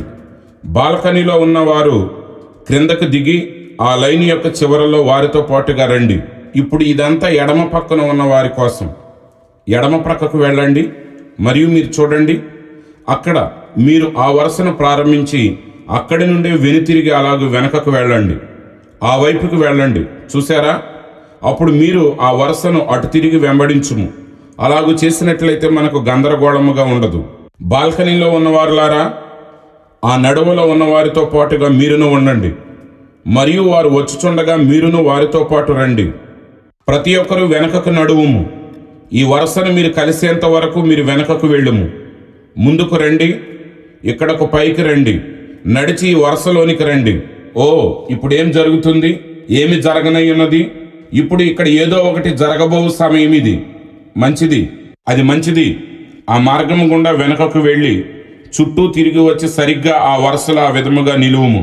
ఆ నడువ గుండా వెళుచున్నాము. ఆ విధముగా వెళ్ళవలసి ఉన్నది. ప్రతి ఒక్కరూ వారి పాదముల మీద నిలుచుచుండగా మేము ప్రార్థిస్తాము. ఈ సంఘమంతా నాతో కూడా ప్రార్థించును. అప్పుడు మీరందరూ బాగుపడుదురు. ఇప్పుడు కేవలం విశ్వాసం కలిగి ఉండుము. లేకుండా చుట్టూ తిరిగి రండి. ఆ వెనక నుండి ఈ వెనకనున్న లైనులోకి చుట్టూ తిరిగి రండి. ఇక్కడకు వచ్చి అందరూ కలిసి ఒకే పెద్ద వరుసను ఏర్పరచుము. ఆ విధముగా తిరిగి రండి. వచ్చి ఒకే వరుసను కలిగి ఉండండి. అలాగునే ప్రతి ఒక్కరూ ప్రార్థనలో ఉండండి. ఇప్పుడు నిజమైన విశ్వాసమును కలిగి ఉండుము. గుంపును చూడవద్దు. గుర్తుంచుకోండి, యేసుక్రీస్తు యొక్క ప్రసన్నతతో చుట్టబడి ఆయన మన మధ్యలో ఏమి చేయనున్నాడో అది మన మీద ఆధారపడి ఉన్నది. ఆయన యొక్క వాక్యముల విశ్వాసం ఉంచుట ద్వారా అది ఆధారపడి ఉన్నది. అంతా మంచిదే. అదంతయు మంచిదే. ఆ యొక్క వరుస ఎంతో అద్భుతముగా ఉన్నదని నేను అనుకుంటున్నాను. ఇప్పుడు వారందరూ నిలుచుచుండగా ఈ భవనములో ఉన్న ప్రతి వ్యక్తి తలలు వంచాలని కోరుకుంటున్నాను. ప్రభు అయిన యేసు, ఇది త్వరలో జరగనై ఉన్నది. ఇప్పుడు నిర్ణయం